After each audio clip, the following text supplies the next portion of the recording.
नमस्कार साथियों, मैं लक्ष्य प्रताप सिंह। यूजीसी के जो नए नियम है, ना तो मैं उनके पूर्णतः समर्थन में हूं, ना उनके पूर्णतः विरोध में हूं। साथियों, यूजीसी के नियमों का स्वागत किया जाना चाहिए। पूरे देश भर में किसी भी शैक्षणिक संस्थान में किसी भी प्रकार के जाति, धर्म, लिंग, नस्ल आदि के आधार पर भेदभाव बंद होना चाहिए और इसकी रोकथाम के लिए यदि कोई नियम आते हैं तो पूरा देश दिल खोलकर उनका स्वागत करता है। लेकिन साथियों, इन नए नियमों में कुछ त्रुटियां हैं, कुछ विसंगतियां हैं, जिनको यदि दूर नहीं किया गया तो भविष्य में जनरल कैटेगरी के स्टूडेंट्स के साथ में अन्याय होने की संभावना बहुत हद तक बढ़ती है।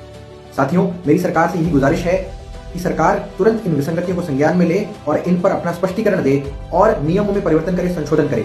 साथियों, मैं आप सबसे यह आह्वान करता हूं कि हम सभी लोग एकजुट होकर इस नए नियम में संशोधन के लिए, इन विसंगतियों को दूर करने के लिए अपनी आवाज को उठाएं, सरकार के समक्ष रखें। हम लोग मिलकर के सोशल मीडिया के माध्यम से, उसके अलावा धरातल पर एक मजबूत संगठित आंदोलन के रूप में अपनी आवाज को बुलंद करें ताकि इन विसंगतियों को दूर किया जा सके। क्योंकि यदि इन्हें दूर नहीं किया गया तो भविष्य में आपको और मुझे, आपके और मेरे छोटे भाइयों को और हमारे बच्चों को भी कई प्रकार के अन्याय का सामना करना पड़ सकता है।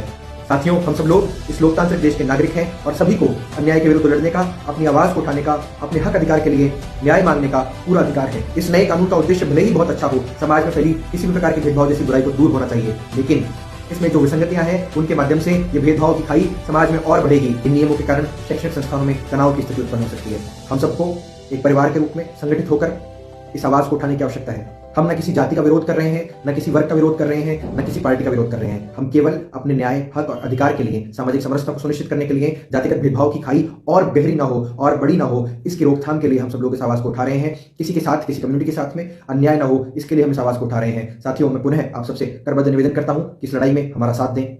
जय हिंद, जय श्री राम।